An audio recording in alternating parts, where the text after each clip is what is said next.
Hi guys. आज हम करेंगे डायरेक्ट टैक्स जो कि हमारी पहले से चल रही है। हमने इसमें 2 चैप्टर कर लिए हैं। आज हम थर्ड चैप्टर करेंगे, असेसमेंट ऑफ नॉन रेसिडेंट वाला चैप्टर करेंगे।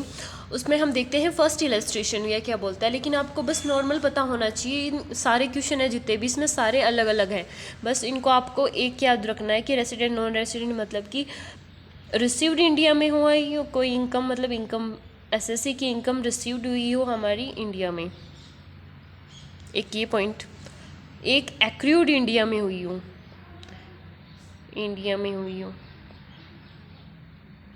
इन दोनों में से जो भी केस हो जाएगा वो हम इनकम मान लेंगे एसएससी की। तो देखते हैं हम फर्स्ट इलस्ट्रेशन, आपको आराम से समझ में आ जाएगा। The following are the incomes of Shri Yashpal for the financial year 1920।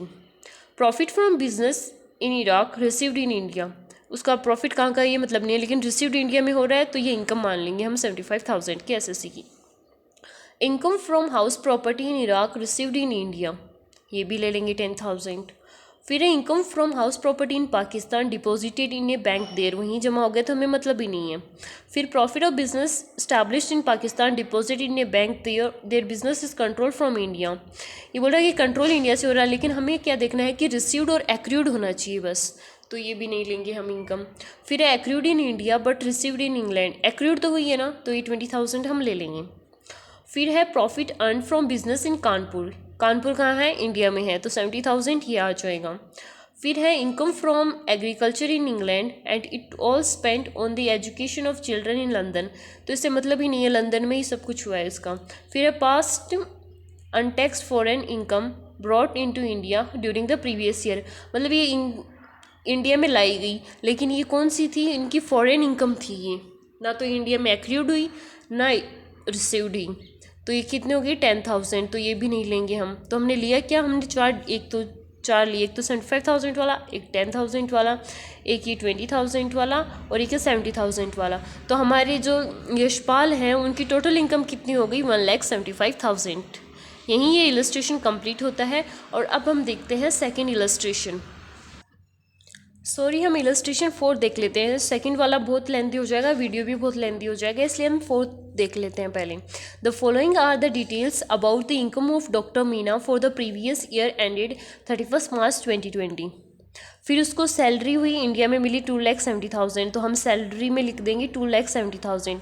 लेकिन हमने ये रूल है हमारा कि जब सैलरी मिलती है एक एसएससी को, तो उसमें से स्टैंडर्ड डिडक्शन मिलती है 50,000 की, तो ये 50,000 उसने इसलिए लेस कर रखे हैं। फिर सेकंड है interest on 10 year treasury saving deposit certificates 2,500 है। तो ये जो ट्रेजरी सेविंग डिपॉजिट सर्टिफिकेट होता है ना, इस पर एग्जेम्प्ट होता है, ये आपको याद ही रखना है। कोई कोई पॉइंट आएंगे वो अलग होंगे थोड़े, इसलिए आपको थोड़ा याद ही रखना पड़ेगा इनको। Treasury saving deposit certificates exempt होते हैं, याद रखना है आपको। 2,500 हैं तो इनको ये एग्जेम्प्ट है। फिर है income from agriculture in Nepal 2,000, तो ये तो कोई मतलब ही नहीं है, नेपाल का काम हो रहा है। फिर amount boat into India out of untaxed previous income, ये कितनी है, ये 6,000 है। ये तो वही होगी कि इंडिया में तो लाएगी, लेकिन ये कहाँ की थी, बाहर की इनकम है और अनटैक्सड रह गई, इसलिए यहाँ लेके आ गया, तो इसका हमें कुछ नहीं करना है। फिर है income of rent from property in India 40,000, तो ये हाउस प्रॉपर्टी वाला 40,000 ले लिया हमें। ये क्या है, income from rent from property in India, ये हमें जीएवी दे रखी है।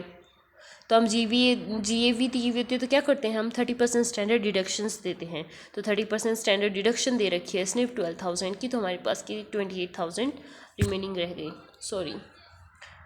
फिर ये ग्रॉस टोटल इनकम आ गई हमारी, क्योंकि एक पॉइंट और रह गया, sorry. Income from house property in Malaya out of which 2,000 were remitted India, मतलब इंडिया भेज दी गई, उससे मतलब नहीं है, ये इनकम है ही नहीं इंडिया की। फिर हमें टोटल उसकी इनकम निकालनी है, टैक्स पेबल निकालना है for the assessment year to be, वो नॉन रेसिडेंट रहा है, उसकी एज 60,000 से कम है। तो हमने ये इतना तो कर लिया, ग्रॉस टोटल इनकम निकाली। अब इसमें कोई कोई डिडक्शंस नहीं दे रखी हैं, जो कि हम 80G की हमने पहले वाले चैप्टर्स में पढ़ा था, तो इसमें नहीं है। तो ये हमारी यही टोटल इनकम हो गई। अब हमें इस पर टैक्स निकालना होता है, तो ये जो 60 से नीचे है इसकी एज, तो क्या होता है उसमें कि जब 50,000 तक उसकी इनकम एग्जम्प्ट होती है। तो ये एग्जम्प्ट हो गई तो इस पर टैक्स लगेगा नहीं। यहीं ये इलस्ट्रेशन कंप्लीट हो जाता है। बस आपको इनमें क्या याद रखना है, एक तो याद रखना है कि जो ट्रेजरी सेविंग डिपॉजिट सर्टिफिकेट होता है वो एग्जम्प्ट होता है।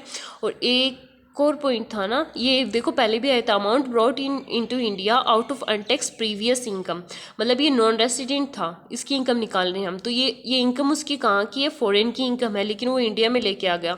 तो इंडिया में ना तो अर्नड हुई है ना रिसीव्ड हुई है, इसलिए ये एग्जम्प्ट है। या मान लो हम इसको लेंगे नहीं।